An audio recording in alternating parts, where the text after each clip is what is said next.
নওগাঁর মান্দায় শ্রী শ্রী রঘুনাথ জিও মন্দিরে নতুন কমিটি গঠন। মান্দা নওগাঁ প্রতিনিধি। নওগাঁর মান্দা উপজেলায় অবস্থিত ঐতিহাসিক শ্রী শ্রী রঘুনাথ জিও মন্দিরে নতুন কার্যকরী কমিটির গঠন করা হয়েছে। আজ 10 জুলাই শুক্রবার বেলা 11টায় রঘুনাথ জিও মন্দির প্রাঙ্গণে বাবু অজিত কবিরাজের সভাপতিত্বে সাধারণ সভা অনুষ্ঠিত হয়। সভায় উপস্থিত সকলের সর্বসম্মত মতামতের ভিত্তিতে একটি নতুন কমিটি গঠন করা হয়।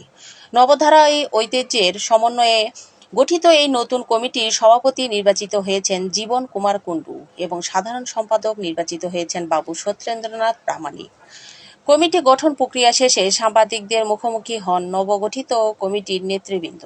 এ সময় নির্বাচিত সভাপতি জীবন কুমার কুণ্ডু ও সাধারণ সম্পাদক সত্যেন্দ্রনাথ প্রামাণিকের মন্দিরের সার্বিক উন্নয়ন, আইন শৃঙ্খলা রক্ষা এবং ধর্মীয় ভাবগাম্ভীর্য বজায় রেখে আগামী দিনে কার্যক্রম পরিচালনার প্রত্যয় ব্যক্ত করেন।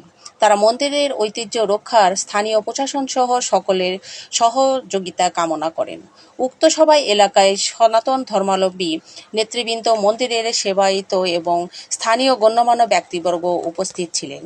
নতুন কমিটির মন্দির প্রাঙ্গণের সার্বিক পরিবেশ আরও সুন্দর ও সুশৃঙ্খল করে তুলবে বলে আশাবাদ ব্যক্ত করেন উপস্থিত সাধারণ ভক্তবৃন্দ। বাবু সত্যেন্দ্রনাথ সভাপতি সেক্রেটারি এবং সবার সদস্যবৃন্দ মিলে দুর্নীতিমুক্ত মন্দির, পাশাপাশি ভগবানের সেবা করতে পারি, বাবা রঘুনাথের সেবা করতে পারি আমরা, এবং সারা জীবন যেন এখানে কোনো রকম দুর্নীতির প্রবেশ না করতে পারে। সরকার বাহাদুর থেকে শুরু করে যে সব অনুদান আসবে সে অনুদান আমরা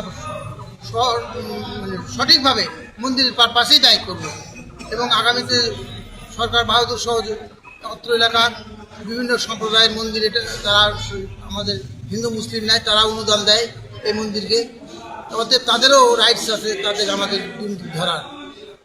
হিন্দু মুসলিম আমরা ভাই ভাই মিলেমিশে এই মন্দিরে আশেপাশে যারা আছেন তারা মুসলিম ভাইরা যথেষ্ট সহযোগিতা করে। আমরা চাচ্ছি তাদের সহযোগিতা যেন আগামী দিনেও যেন আমরা পেয়ে থাকি। পাশাপাশি আমরা সভাপতি সেক্রেটারি সদা সর্বদাই চাইব যে কমিটি কোনো যেন দুর্নীতি করতে না পারে।